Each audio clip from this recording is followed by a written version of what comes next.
Hello students, this is Amar Kumar and I am welcoming you to my YouTube channel The Study Point Ask Me.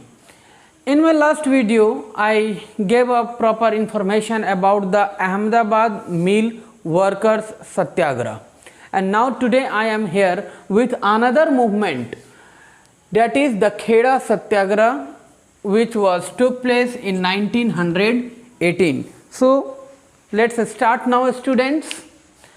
After a huge success of Champaran and Ahmedabad, Gandhiji led another task in the Kheda district of Gujarat. Champaran, जैसा कि मैंने आपको पहले बताया था कि महात्मा गांधी जब 1915 में भारत में आए, है ना, साउथ अफ्रीका से लौटे. कब लौटे थे? 9 जनवरी 1915. And from Champaran he started mass movement in India. और चंपारण से उनका मास मूवमेंट जो है वो भारत में स्टार्ट हुआ. There was 2 successive satyagraha. First one was Champaran in 1917, है ना. It was a indigo plantation movement for the peasantry movement, you can say, against the indigo plantation. Second one was the Ahmedabad mill workers movement, and now the third one, which was led by Mahatma Gandhi, is the Satyagraha, Kheda Satyagraha. It took place in the Kheda district of Gujarat. The government examined the land and crops in the Kheda. Government जो है वो examine किए, यहाँ के उपजाऊ ज़मीनों को देखा, कहाँ कहाँ उपजाऊ ज़मीन है, कितना उपजाऊ हो रहा है, कितने क्रॉप्स जो है वो कल्टीवेट किए जा रहे हैं. Based on the land statistics the tax was hiked up by 23%. और सारा कुछ एग्जामिन करने के बाद यहाँ के गवर्नमेंट ने डिसाइड किया कि वो 23% टैक्स जो है वो इंक्रीज करेंगे. ये परसेंटेज आप लोग मार्क कर लीजिएगा स्टूडेंट्स, याद रखिएगा. 23% टैक्स बढ़ाने का उन्होंने फैसला कर लिया. Peasants were dissatisfied with this. अब जो पीजेंट्स थे, किसान जो थे, वो इससे बिल्कुल भी सहमत नहीं हुए. उनमें बल्कि कहो कि आक्रोश बन गया इस बात को लेकर के.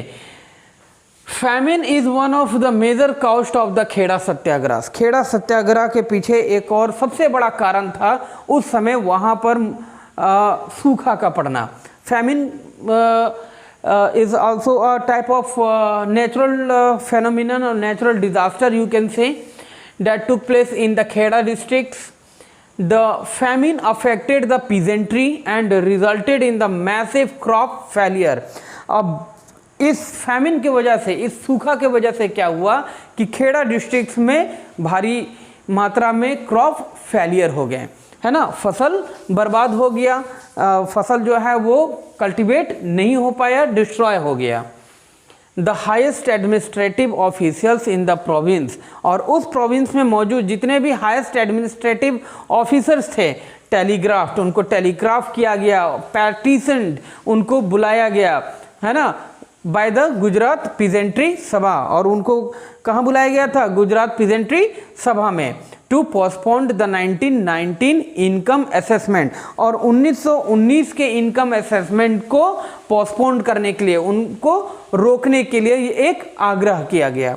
But all were disregarded and rejected their requested. लेकिन उन सभी लोगों ने क्या, इनके इस डिमांड्स को रिजेक्ट कर लिया, मानने से इनकार कर दिया. Request for the non payment of the land tax. यानी कि जो किसानों के तरफ से डिमांड था कि वो इस साल, कम से कम इस साल उनसे टैक्स ना लिया जाए. ये बात जो है वो फैसले, ये बात जो है वो जो गवर्नमेंट ऑफिशियल्स, एडमिनिस्ट्रेटिव ऑफिशियल्स जो थे, वो मानने से इनकार कर दिए. Now moving ahead, when Gandhi ji came to know, जब गांधी जी को इस बात का पता चला, he met with the local attorneys and advocates. वो वहाँ के जो कुछ अटॉर्नीज थे, जो वहाँ के रिस्पॉन्सिबल ऑफिसर्स थे एडमिनिस्ट्रेशन के, उनसे मिले. कुछ एडवोकेट से मिला, उन्होंने बात किया, इंक्लूडिंग द इंदुलाल याग्निक. इन नामों को जरा याद रखिएगा, आप लोग पॉइंट आउट कर लीजिए students. Indulal Yagnik, Shankarlal bunker and Mahadev Desai. ये कुछ ऐसे अटॉर्नीज और एडवोकेट्स थे, including the Sardar Vallabhbhai Patel, ये नाम बहुत इंपॉर्टेंट है। तो so these were the important peoples to whom Gandhi ji met and discussed about the Kheda. They made a tour of the countryside। अब इन सभी को लेकर के गांधी जी जो है वो अलग अलग जगह पहुँचे, लोगों से मिले, उनसे बात किए, organising the residents and giving them political guidance, और उन लोगों से मिलकर उनको पॉलिटिकल गाइडेंस दिया गया। एक लीडरशिप के तौर पर गांधी जी ने अपने आप को वहाँ पर रखा, ठीक है, और मोटिवेट किया लोगों को। Huge mass of people were attracted and organised a mass movement. इसका नतीजा ये हुआ कि भारी मात्रा में जो संख्या में जो लोग थे वो गांधी जी की तरफ, उनकी बातों की ओर अट्रैक्ट हुए और एक बहुत बड़ा मास मूवमेंट का ऑर्गेनाइज किया गया। The Kheda peasants submitted a declaration during the famine asking that the levy for this year be removed। और खेड़ा के जो peasants थे उन्होंने एक डिक्लेरेशन जो है वो प्रस्तुत किया गवर्नमेंट ऑफिसर्स के पास, एडमिनिस्ट्रेटिव ऑफिसर्स के पास रखा कि वो कम से कम इस साल का टैक्स जो है उनसे ना लिया जाए, इस साल का जो टैक्स है वो हटा दिया जाए। But it was rejected by the Bombay administration. लेकिन ये बॉम्बे एडमिनिस्ट्रेशन के द्वारा बिल्कुल सरेआम सरासर इसको रिजेक्ट कर दिया गया, माना नहीं गया। दे वांट द पीजेंट, साथ ही साथ सिर्फ रिजेक्ट ही नहीं किए, आप जो अपील कर रहे हैं, आप जो यहाँ पर दलील रख रहे हैं, है ना, अपनी परेशानियों को बता रहे हैं, होना ये चाहिए था कि थोड़े बहुत आप उनके साथ यानी पीजेंट्स के साथ नम्रता से पेश आते, उनको कुछ रिलीफ देते। लेकिन हुआ ऐसा कि बॉम्बे एडमिनिस्ट्रेशन ने उनके इस अपील को सरासर रिजेक्ट कर दिया। और साथ ही साथ रिजेक्ट तो किया, लेकिन साथ ही साथ दे वार्नड द पीजेंट्स, उनको चेतावनी भी दी गई, पीजेंट्स को, फार्मर्स को चेतावनी दी गई कि that if they did not pay, अगर वो बताए गए टैक्स अगर समय पर दिए गए समय पर पे नहीं करते हैं, their farms and properties would be confiscated and many would be put in prison. तो उनके फार्म्स ले लिए जाएंगे, उनके खेत, उनके जगह जमीन जो है, उनके घर मकान जो है, उनके प्रॉपर्टीज जो है वो ले लिया जाएगा, और हो सकता है कि आप में से किन्हीं को या आप सभी को जेल में भी डाल दिया जाए। So this was a very harsh decision taken by Bombay administration. After the approval was rejected from the Bombay administration,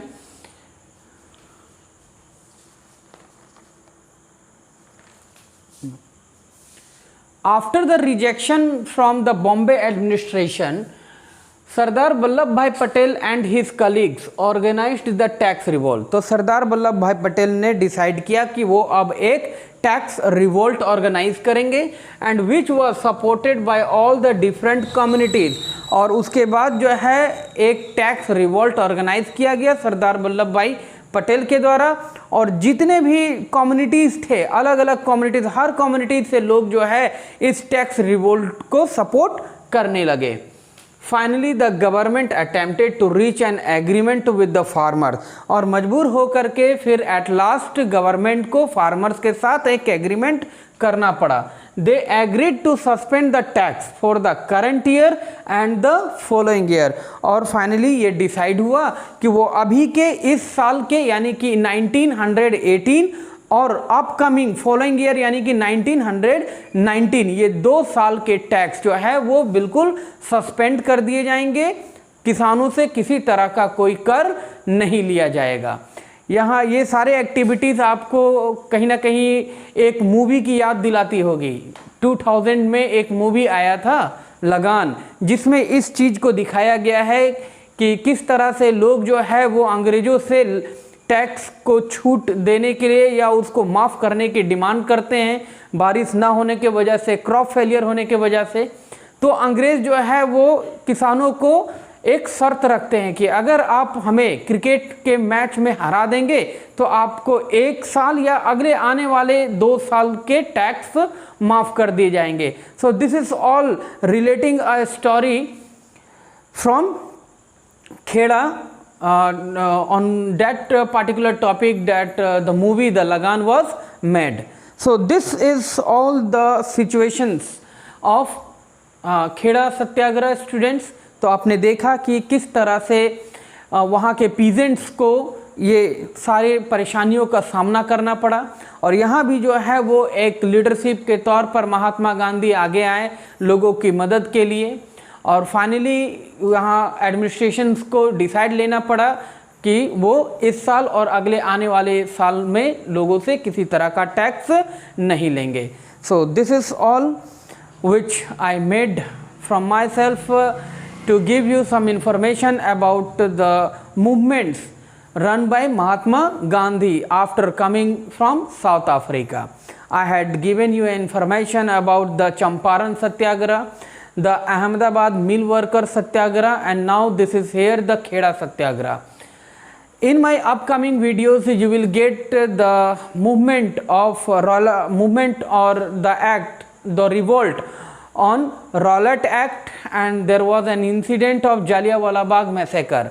So I request you all the students, please follow my channel, subscribe my channel, and try to watch my videos from starting till end. So this is all for today students. Remain healthy and fit. Have a nice day.